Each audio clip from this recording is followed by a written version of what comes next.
मग तिथे तुम्ही ऑर्डर करताय. सपोज तुमच्याकडे 150 लोक आहेत, 30 लोकांचा ग्रुप आहे. सपोज कन्स्ट्रक्शनचं कॉन्क्रीटचं काम 30 जणांचं काम लोक मिळून करतात, 15 जणांचे लोक इलेक्ट्रिकलचं काम करतात, 40 जण एक्सक्युएशनचं काम करतात, 20 जण हाईटवर काम करतात. आता हाईटवर काम करतात त्यांना हँड ग्लोव्ज पाहिजे. तुम्हाला हाईटच्या कामावरची 1000, इलेक्ट्रिकलचे 1000, एक्सक्युएशनचे 1000, कॉन्क्रीटचे 1000, तेथील रिस्क, त्या कामाचा प्रकार, त्यानुसार ऑर्डर करायची ग्लोव्जची. म्हणून हे सगळे ग्लोव्ज ज्या त्या प्रकारानुसार कामाच्या रिस्कच्या, हजार्डच्या वेगवेगळे असणारे. पण ते ग्लोव्ज म्हणजे काय आहे? पीपीई. मग आपण काय शिकणार आहोत? PPE base. पीपीई त्यातला प्रत्येक पीपीई जरी म्हटले तरी एक प्रत्येक पीपीई, पण कामानुसार प्रत्येक पीपीईची जी क्वालिटी क्लासिफिकेशन आहे ते काय होणार आहे? वेगवेगळे त्यातल्या ईच पीपीईची. Okay boss? ओके. मग पीपीई हे एक फिजिकल मटेरियल, फिजिकल टूल आहे जे तेथे काम करणाऱ्या लोकांना होणाऱ्या रिस्क पासनं आणि हजार्ड पासनं सेव्ह करू शकतं. ते पीपीई रेस्पिरेशन नुसार वेगळे, रेस्पिरेशन नुसार वेगळे आहे. याचा अर्थ परत एकदा, जे रेस्पिरेशन बिल्डिंग वर्कला केलं जातं तिथे वापरला जाणारा रेस्पिरेटर. आता तुम्हाला काय सांगितलं जाणार आहे? पीपीईचा पहिला प्रकार आहे रेस्पिरेटरी इक्विपमेंट, ज्यामध्ये तुम्हाला मास्क सांगितलं जाईल, ज्यामध्ये तुम्हाला SCBA सांगितलं जाईल, सेल्फ कंटेन ब्रीथिंग ॲपरेटस, ज्यामध्ये तुम्हाला फेस शिल्ड सांगितलं जाईल. बस. सपोज टू बी हे काय झाले? Respiratory PPE. पीपीई कशामुळे? रेस्पिरेटरी हजार्डमुळे. Respiratory PPE. पण तुम्हाला आम्ही 3च सांगणार आहे, 4, 5, 6. पण असं आहे का फक्त तेवढ्याला बांधिले? जे धूळ, जे सिमेंटचे पार्टिकल आहे ना, सिमेंट कॉन्क्रीटचे जे पार्टिकल आहे ना, ते आपल्या सिगरेटच्या धुरा एवढे बारीक आहे. त्याच्यासाठी सिगरेटच्या धुरा एवढे बारीक, कन्फर्म. त्याच्यासाठी वापरला जाणारा मास्क, करोनासाठी वापरला जाणारा मास्क, डायमंडच्या इंडस्ट्रीमध्ये जे लोक काम करतात त्यांच्यासाठी वापरला जाणारा मास्क, आणि उष्णतेमध्ये देखील आपली शरीरात उष्णता जाऊ नये म्हणून तिथे वापरला जाणारा मास्क, ह्याच्या घनतेमध्ये, याच्या स्ट्रक्चरल बांधणीमध्ये फरक आहे. आपण बघणार आहोत पीपीई मध्ये सपोज मास्क, तर तुम्हाला एक थरल कन्सेप्ट मास्कची सांगितली जाईल. बाकीचे मास्क मात्र तुम्हाला कामानुसार वेगवेगळे बघावे लागतील. मग हे फिजिकल मटेरियल आपल्याला हजार्ड किंवा रिस्क मधून आपल्या एम्प्लॉईला, तुमच्या वर्करला, तुमच्या टीमला सेव्ह करण्यासाठी वापरलं जातं. म्हणून ते respiratory, temperature, mechanical, environmental, radiological, electrical, biological आणि केमिकल हजार्ड, अशा वेगवेगळ्या हजार्डनुसार हे पीपीई वापरले जातात. कुठले कुठले PPE? Generally safety glass, safety goggle, face shield, safety glasses, safety goggle, face shield. मी फक्त एवढ्याच बोलतोय आपण. Safety shield, helmet, hood, sleeves, shoes, boot, mat, blanket, respirator, gloves, असे वेगवेगळे पीपीई आपण बघणार आहोत जे आपल्याला वाचवू शकतात. त्याला पहिला पीपीई बघणार आहोत आपण, आय प्रोटेक्शन. कुठल्या पीपीईचं नाव घेतलं का आपण? नाही. आपण मगाशी बघितलं होतं की बॉस हजार्ड नुसार पीपीई. त्यापूर्वी आपण बघितलं पीपीईचं क्लासिफिकेशन झालेलं आहे. आता हजार्ड नुसार पण पीपीई आहे, तेच पीपीई आहे, तेच जे आपण बघणार आहोत तेच.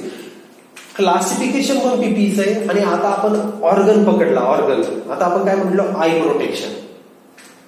मग पीपीई आय प्रोटेक्शन साठी वापरलं जाणारं पीपीई गॉगल पण आहे. आय प्रोटेक्शन साठी वापरलं जाणारं पीपीई हे फेस शिल्ड पण आहे. त्यामुळे देऊ नका, आहे की नाही? बरोबर आहे ना? फेस शिल्ड पण आहे, ग्लासेस पण आहे. ग्लासेस, पुढे ग्लास लावलेली आपण आतमध्ये काम करू शकतो.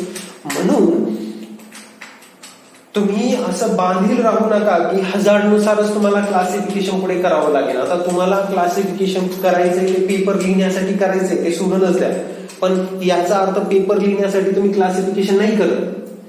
तुम्ही क्लासिफिकेशन करताय पुढचा माणूस काय काम करतो, तिथली सिच्युएशन काय, तिथलं मशीन काय, तिथली कंडिशन काय आणि त्याचे ऍक्ट काय.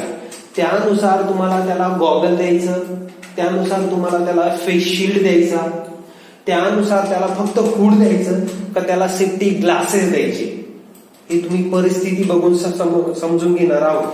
चला आता हेच एक्झाम्पल आपण एकदा आय प्रोटेक्शन बघितलं की बघू. आय प्रोटेक्शन ही एक मॅन्डेटरी थिंग आहे. मॅन्डेटरी म्हणजे कंपल्सरीचा समानार्थी शब्द आहे हा. Mandatory compulsory. आता कंपल्सरी आणि मॅन्डेटरी मधला असणारा फरक बघा. मॅन्डेटरी म्हणजे कायद्याने कंपल्सरी केले. हेल्मेट घालणे हे मॅन्डेटरी आहे. गाडी चालवताना हेल्मेट घालणे हे मॅन्डेटरी. कोणी कंपल्सरी केलं? कायदे. पण गॉगल घाला हे कंपल्शन आहे. कशासाठी? धूळ जाऊ नये, धूळ जाऊन आपण गाडी चालवताना विचलित होऊ नये आणि आपला अपघात होऊ नये. मग कंपल्शन आहे बॉस. मास्क वापरणं कंपल्शन पण आहे आणि मास्क वापरणं मॅन्डेटरी पण आहे. कायदा सांगतो मास्क वापरा सद्य परिस्थितीनुसार आणि आपल्या स्वतःच्या सेफ्टीसाठी आपण कंपल्शन पण करतोय. येतंय तुमच्या लक्षात? म्हणून इथे मॅन्डेटरी शब्द वापरलाय. Safety goggle are mandatory for protection of eyes. Safety goggle किंवा सेफ्टी इक्विपमेंट किंवा सेफ्टी शील्ड जे काही. आता सेफ्टी शील्ड मध्ये आपण फेस शील्ड बघू फक्त. These are eye protection is mandatory for any work. आपण सेफ्टी पीपीईचा शब्द बाजूला काढून टाकू. Eye protection is mandatory for each work. कारण शरीराचा एक व्हायटल ऑर्गन, महत्वाचा, खूप महत्वपूर्ण ऑर्गन म्हणून आपण डोळ्याकडे बघतो. म्हणून कुठलाही काम करताना आय प्रोटेक्शन हे कायद्याने कंपल्सरी आहे. उद्या तुम्हाला इंटरव्ह्यू मध्ये विचारलं जाईल, सांगा ऍज अ सेफ्टी पर्सन म्हणून तुम्ही काय काय पीपी वापरावं. इंटरव्ह्यू मध्येच विचारलं जाईल. अजून तुम्ही जॉबला पण गेले नाही तेव्हा तुम्ही सांगाल. तुम्ही काय सांगाल? लोक काय उत्तर देतात ते आपण पहिलं बघू. आपण आपल्या मुद्द्याला धरूनच बोलतोय. आर्यन, शंतनू, तुषार किंवा रुपेश जर इंटरव्ह्यूला गेला किंवा योगेश जे ऑनलाईन बघता येते हे इंटरव्ह्यूला गेले आणि त्यांना विचारलं, सांगा पीपीई सांगा, तुम्ही आमच्या कंपनीत जर जॉब जॉईन केला तर तुम्ही काय काय पीपीई वापराल. आता काय काय पीपीई वापराले कॉमन लोक, आपण एक फ्रेशर लोक म्हणून जर गेलो तर आपण तिथे उत्तर द्याल. किंवा इतर इन्स्टिट्यूशनचे लोक गेले, goggle, safety shield, safety face shield, helmet, shoes, safety shoes, हे उत्तर बरोबर आहे. हे उत्तर काही चुकीचं नाही. आपण पीपीई म्हणून सेफ्टी ग्लोव्ज वापरू शकतो, पीपीई म्हणून सेफ्टी शूज वापरू शकतो, आपण पीपीई म्हणून फेस मास्क वापरू शकतो, पीपीई म्हणून फेस शील्ड वापरू शकतो, हुड वापरू शकतो, बरेच सारे. हे झालं कॉमन उत्तर बॉस, की एक कंपनीमध्ये जॉब केल्यानंतर आम्ही हे पीपीई तिथे वापरू. पण when you go for interview, you people go for interview and they ask you, tell me which PPE do you use over there in your field, in your site.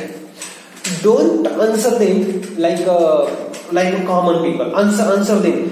Generally we use eye protection. Generally we use head protection. Generally we use hand protection. Generally we use foot protection related PPE. In that, if we consider eye protection, we use goggle, we use face shield, we use glasses, safety glasses. Eye protection, for the purpose of eye protection, we use safety helmet for the eye protection. Which shield? For head protection, we use safety helmet with different type. आता हे further गेलं. Class A type, class B type, class C type. Class C type is hard hat. Class B is having some specific range for hardening and electrical concept. Class A have a specific range for hardening and electrical concept. Shantanu लक्षात घ्या तुम्ही. This is what the type of answer which you offered over there, which is answered by an experienced person. मी तुम्हाला मुद्द्याला परत फिरून येतो. आज आपण पीपीई बघणार आहोत. आज आपण पीपीई बघत आहोत. पीपीई म्हणजे फिजिकल टूल जे आपण वापरतो कामासाठी. ओके बॉस, पीपीईचं क्लासिफिकेशन झालेलं आहे हजार्डनुसार. पीपीईचं स्वतःचं पण classification, eye protection, head protection, फूट प्रोटेक्शन. आणि पीपीईचं प्रोटेक्शन नुसार, आपल्या बॉडी ऑर्गनच्या प्रोटेक्शन नुसार, आपल्या बॉडी ऑर्गन नुसार देखील पीपीईचं क्लासिफिकेशन झालेलं आहे. त्यातला पहिलं पीपीईचा प्रकार आपण बघत आहोत आय प्रोटेक्शन. त्यातला पहिला प्रकार काय बघत आहोत? Eyes protection. मग आता आईज प्रोटेक्शन करताना तुम्हाला वेगवेगळे कामं लक्षात आले पाहिजे. म्हणजे परत एकदा आपण तिथेच येऊन गेलो. एखाद्या कन्स्ट्रक्शन साईटला तुम्ही सेफ्टी सुपरवायझर आहे, जॉबला लागला सेफ्टी सुपरवायझर आहे. आता तिथे तुम्हाला आय प्रोटेक्शन करायचंय. आर्यन, शंतनू, योगेश, बरेच सारे लोक आहे, ऋषिकेश, तुम्हाला तिथे आय प्रोटेक्शन करायचंय. आता काय विचार कराल तुम्ही? तुमच्यापासून सुरुवात करू, मग त्यांना विचारू. गॉगल्स, सेफ्टी गॉगल म्हणू. आता इथून पुढे सेफ्टी शब्द जोडायचा. सेफ्टी गॉगल कुणाला? बरं ठीक आहे, सेफ्टी गॉगल. अजून बोला, तुम्हाला काय काय माहिती आहे आय प्रोटेक्शनचं? काय काय माहिती आहे अगोदर? तुम्हाला गॉगल माहिती, शिल्ड, हे शिल्ड असतं बघा, ते आता लोक पण वापरतात इथे लावलेलं. हुड म्हणतात त्याला, हुड पण असते, फेस शिल्ड पण आहे, हुड, डोक्यावरनं पण हुड लावलं जातं. कमीत कमी तुम्हाला गॉगल आणि फेस शिल्ड तर माहिती. ओके, दोन गोष्टी तुम्हाला माहिती. हेल्मेट, एक पूर्ण हेल्मेट नाही, आपण गाडीवर वापरतो तसं हेल्मेट असतं, पेंट इंडस्ट्रीमध्ये वगैरे वापरलं जातं. असं पूर्ण फेस कव्हर केला जातो. मूवीज मध्ये आपण बघतो, जे स्मोक ग्रेनेड टाकले जातात मूवीमध्ये आपण बघतो, तेव्हा ते पोलीस डिपार्टमेंटचे लोक इथे लावून जातात. तशा पद्धतीचे हे पण असतात प्रोटेक्शनचे. मग बेसिकली तुम्हाला तीन माहिती, गॉगल माहिती आय प्रोटेक्शनसाठी, फेस शिल्ड माहिती, आणि एक पूर्ण मास्क, ते आपल्याला पुढे बघायचं, पण आय प्लस माउथ दोन्हींचं पण प्रोटेक्शन करणार एक मास्क, ब्रीथिंग ॲपरेटस. एवढे तीन प्रकार आहे. आता तुम्ही कन्स्ट्रक्शन साईटला सुपरवायझर, अजून खूप सारे प्रकार आहे, पण तुम्हाला एवढे तीन माहिती. आता तुम्ही विचार करा तुम्हाला काय काय वापरावं लागेल तिथे. सेफ्टी हेल्मेट, हेल्मेट ना डोक्याचं झालं, आपण हुड म्हणा, फेस शिल्ड म्हणा, गॉगल म्हणा. चला आपण याचं उत्तर मी कंटिन्यू करतो. तुम्हाला तिथे पीपीई वापरण्यासाठी किंवा ऑर्डर देण्यापूर्वी किंवा वापरास आणण्यापूर्वी बॉस तुम्हाला तिथे पहिले काम समजून घ्यावे लागतील. आपले तिथे कुठले कुठले कामं चालू आहे. पहिली गोष्ट, कुठले कुठले वर्क इन प्रोग्रेस आहे. पहिली गोष्ट, कुठले कुठले वर्क इन प्रोग्रेस किंवा वर्क चालू होणार आहे. कुठले कुठले लोक तिथे काम करतात, कुठल्या कुठल्या कामावर करतात, आणि तिथे कुठले कुठले हजार्ड होऊ शकतात. 4-5 गोष्टी ज्या तुम्हाला समजून घ्यायच्या. त्या गोष्टी समजल्यानंतर, आफ्टर अंडरस्टँडिंग दीज थिंग्स, तुम्हाला तेथील हजार्डला रिटार्ड करणारं, हजार्डवर वर्कआउट करणारं फक्त आय प्रोटेक्शनशी रिलेटेड जे इक्विपमेंट ते तुम्हाला तिथे क्लासिफाय करण्याचे. मग आपण वेल्डिंगचं काम करतोय, त्या लोकांना आपण फेस शिल्ड देऊ ना. वेल्डिंगचं काम कन्स्ट्रक्शन साईडला चालतं ना, त्यांना फेस शिल्ड देऊ ना. इलेक्ट्रिकलचं काम करणारे जे लोक आहेत तिथं स्पार्क होऊ शकतात, शॉर्ट सर्किट होऊन स्पार्क निघू शकतात, तिथे त्यांना आपण फेस शिल्ड दिलेलंही चालेल आणि गॉगल दिलेलंही चालेल. मान्य तुम्हाला? मान्य आहे का? म्हणजे तुम्ही चेक करा. कन्स्ट्रक्शन साईडला जे का लोक काम करतात कॉन्क्रीटवर, त्यांना मास्क वापरलंय, त्यांना पण गॉगल दिले तर चालेल ना. तिथं मिक्सचर करताय, तिथले काही कण उडून डोळ्यात जाऊ नये. आणि त्यांना फेस शिल्ड दिलं तर, जे कॉन्क्रीटवर काम करतात, कॉन्क्रीट मिक्स करण्याचं काम करताय, कॉन्क्रीट एखाद्या बास्केटमध्ये, एखाद्या बकेटमध्ये, एखाद्या आपण मराठी टोकरी म्हणतो त्याच्यात भरून ते कॉन्क्रीट आपल्याला पुढे द्यायचंय, त्यावेळेस फेस शिल्ड वापरलं तर चालेल का? हेल्मेट वापरलं तर चालेल का? तुमचं काय मत आहे? हेल्मेट नाही चालणार, फेस शिल्ड. पण तुम्हाला असं वाटत नाही का त्यांच्याकडे खुरा आहे, त्यांच्याकडे युटिलिटी खूप साऱ्या, ते टोकरी वगैरे उचलणार आहे, तेव्हा फेस शिल्ड असं लागू शकतो उचलताना. आपण कितीही स्टँडर्ड प्रोसिजर मटेरियल उचलण्याच्या वापरण्यात थोड्याफार प्रमाणात ते फ्लक्च्युएट होणार आहे. पण तिथे फक्त गॉगल वापरले तर सफिशियंट होईल. फेस शिल्ड टिकणार नाही, ते तेवढं सस्टेनेबल नाहीये. हेल्मेट तर शक्यच नाही. हेल्मेट हे हेल्मेटचं नाही बोलत आपण, सेफ्टी हेल्मेट नाही, ओव्हरऑल हेल्मेटचं बोलतोय, त्या मास्कचं बोलतोय. तुम्हाला या सगळ्या गोष्टींचा विचार करायचा आहे. म्हणून आपण आपल्या प्रश्नाकडे येऊ. तुम्हाला इंटरव्ह्यू मध्ये विचारलं होतं मित्रांनो, तुम्हाला जर उद्या जॉबवर जॉईन केलं तर तुम्ही कुठल्या कुठल्या पीपीईचा विचार कराल. तर आता असं आहे बॉस, इंटरव्ह्यूला जाताना आपल्याला ते इंडस्ट्रीची माहिती पाहिजे. मी इंडस्ट्रीचे बोललो, कंपनीची बोललो का? इंडस्ट्री म्हणजे कन्स्ट्रक्शन इंडस्ट्री. आपल्याला कन्स्ट्रक्शन इंडस्ट्री किंवा इलेक्ट्रिकल इंडस्ट्री किंवा जे काही आहे त्याची थरल माहिती असणं गरजेचं आहे. तिथे कुठले कुठले कामं चालतात ते माहित असणं गरजेचं आहे.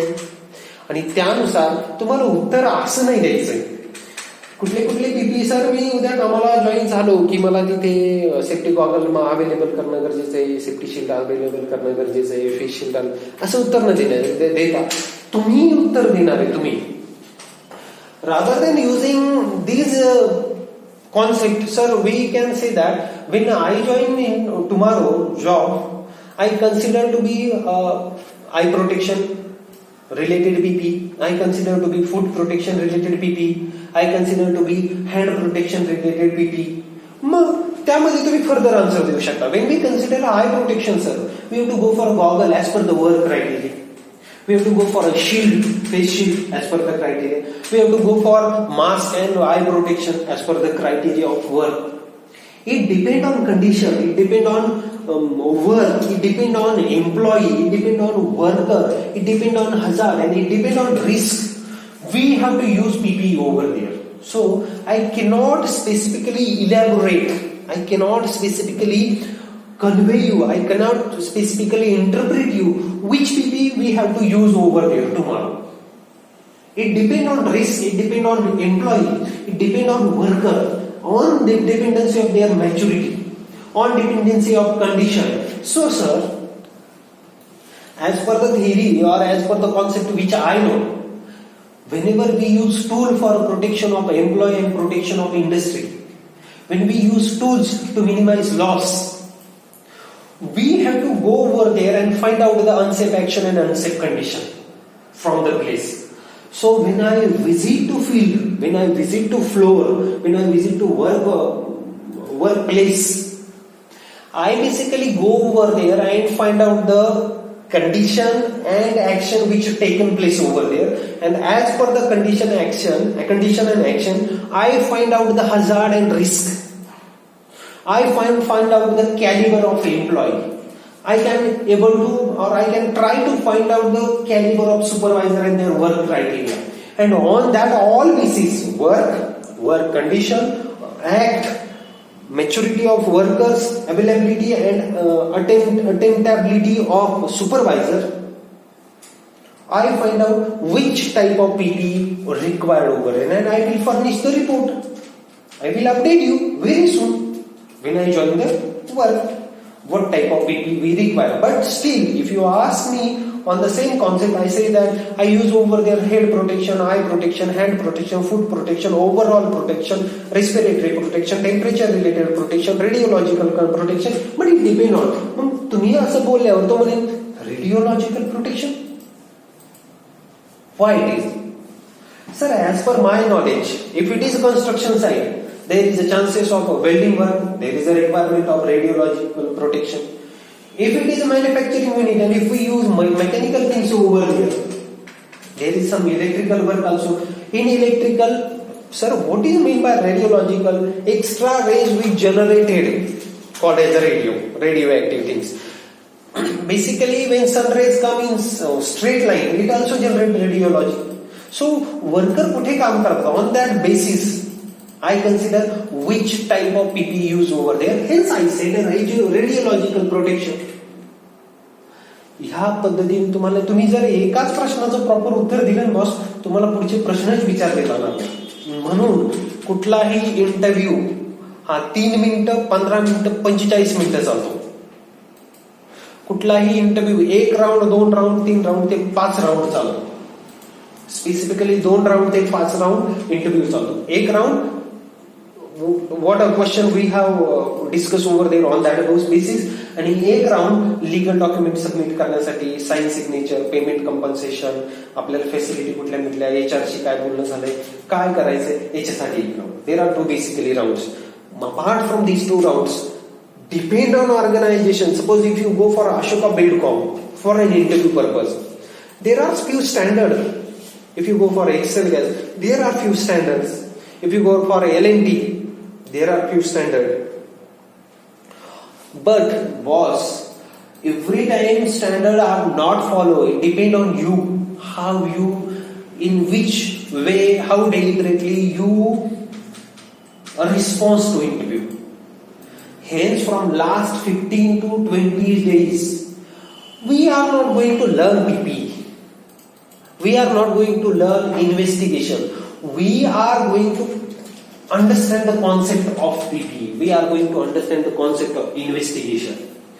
म्हणून मी तुम्हाला ज्या प्रश्न आणि जो उत्तर सांगितलंय, प्रश्न कॉमन आहे. तुम्ही कुठेही इंटरव्ह्यूला जा, तुम्हाला विचारलं जाणार, if you going to be join tomorrow for the job with 15,000 salary with accommodation, what will you do firstly, or which PP you will consider for our industry. आता असं बाहेर बसून तुम्ही त्याचं उत्तर देणं योग्य पण नाहीये, ती मॅच्युरिटी पण नाहीये. मग त्यासाठी तुम्हाला जे उत्तर द्यायचंय, sir we will report you very soon. When I visit to site, when I visit to workplace, I have to understand the condition and act. I have to understand the workers and supervisor. I have to understand the process of working over there, is a manufacturing or whatever process over there. And as per the process, environment, condition, act, worker, supervisor, or condition, then I have to decide which type of PP I have to use over there. हे तुमचं उत्तर पाहिजे तिथं. Still, if you insist, तुम्ही जर मला force करताय, then I can answer properly, thoroughly that eye protection, head protection, foot protection are some way to protect from hazard or risk to people by using PP. In detail, we use goggle and safety shoes and safety hand gloves, safety gloves, safety helmet. These are a few PPEs, sir. Maybe respirator. If you go for a detail, mask, respirator, SCBA, there are so many many things, sir. But these are things which we have to go by field and we have to discuss it. You understand what I want to say?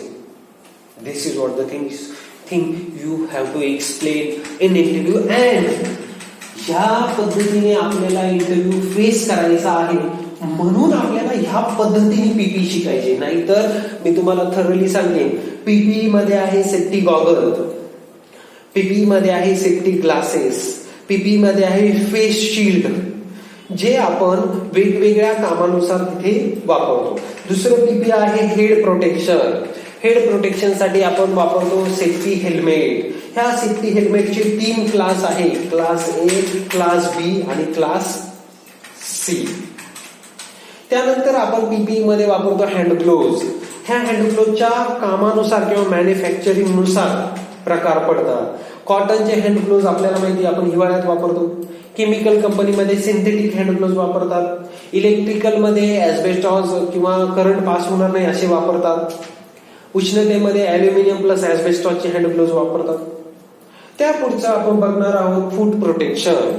मग कामानुसार आपण फूट protection वापरतो, ज्याला uncle असतात, पुढे बोट चिमटू नये म्हणून steel plate टाकलेल्या, steel toe असणारे सेफ्टी ग्लोव्ज, आपलं सेफ्टी हेल्मेट, सेफ्टी शूज वापरतो आपण. सेफ्टी बूट म्हणतो आपण, शूज पण म्हणतो. केमिकल कंपनीत वेगळे वापरतात, इलेक्ट्रिकल मध्ये वेगवेगळे वापरतात. हे सेफ्टी शूज आहे. त्यानंतर आपण आय प्रोटेक्शन साठी वापरतो इयर प्लग वापरतो आपण, इयर प्लग. इयर मफ वापरतो. मफ आपण ते लोक बघतो बघा, मोठे मोठे साऊंड डोक्याला लावून गाडी चालवतात, इयर मफ वापरतो. मफलर शब्द तुम्ही ऐकले? मफलर. मफलर शब्द आपण मफलर कुठे वापरतो? थंडीमध्ये कानाचं प्रोटेक्शन व्हावं.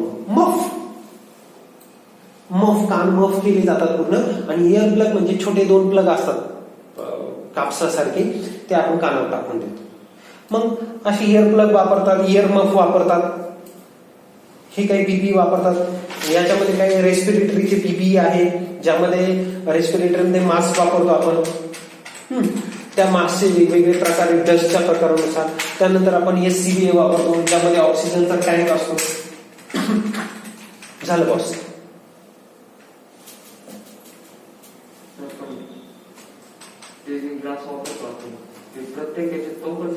हो, तसं तर तुम्ही ज्या शॉपला काम करता तिथे ग्लास वापरणं कंपल्सरी.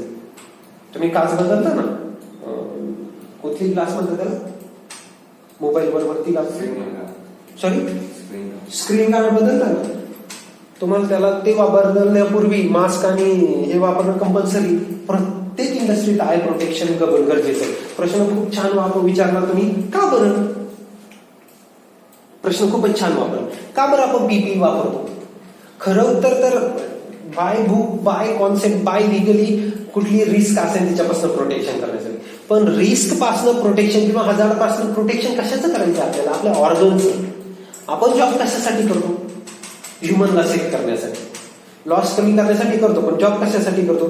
आपल्या इथे जे वर्कर काम करतात त्यांना सेव्ह करणं. मग आता त्यांना प्रोटेक्ट करायचं आहे, याचा अर्थ फक्त त्यांना जीव जाण्यापासून वाचवणं म्हणजेच प्रोटेक्ट करणे. त्यांचे डोळे वाचवणे, त्यांचं डोकं वाचवणे, त्यांचे कान वाचवणे, इव्हन त्यांचे दात वगैरे वाचवणे, हे सगळे पार्ट वाचवणे म्हणजेच ना ह्युमन प्रोटेक्शन. नाही तर तुम्ही म्हणाल किंवा कुणी म्हणेल याचा मृत्यू होऊ द्यायचा नाही, मग तो पांगळा झाला चालेल, पाय तुटला चालेल, नाक तुटला चालेल, असं काही चालणार नाही. म्हणून का तुमचा प्रश्न एकदम सोबर आहे की प्रत्येक ठिकाणी आपल्याला आय प्रोटेक्शन वापरायचंच आहे का? यस. आय म्हणजे डोळे हे सगळ्यात व्हायटल ऑर्गन आहे. आता असं म्हणून नाही चालणार का डोळे सगळ्यात व्हायटल ऑर्गन आहे. फक्त का आपण डोळे सगळ्यात व्हायटल ऑर्गन म्हणतो? ते डायरेक्ट एक्सपोज होतात आणि त्याच्या इतकी डेलिकेट थिंग आपले फुफ्फुस पण आहे. पण फुफ्फुसांना आपल्या छातीचा पिंजरा वाचू शकतो. कान पण आहे, पण कानाला थोडी कॅव्हिटी दिलेली, मध्ये जाऊन आपला पडत आहे. जीभ पण तेवढीच व्हायटल आहे जेवढी आपले डोळे, पण त्याला वाचवण्यासाठी आपला जबडा आहे. डोळ्यांना वाचवण्यासाठी काय पापणे? अर्थात आपली ही अरेंजमेंट डोळे वाचवण्यासाठीच आहे, ही जी अरेंजमेंट केलेली. पण आता हे फक्त डोळ्याचं एक्झाम्पल आलं म्हणून बरं का. पुढे कानाचं आल्यावर आपण कानाचंही असंच बोलणार. प्रत्येक इंडस्ट्रीमध्ये आय प्रोटेक्शन करणं गरजेचंच आहे. तसं प्रत्येक इंडस्ट्रीमध्ये इयर प्रोटेक्शन पण गरजेचं आहे. 95 डीबी हे डेसिबल मापक आहे आवाजाचं, व्हॉल्यूमचं मापक आहे. 95 डीबीच्या पेक्षा तसं 85 पण आहे.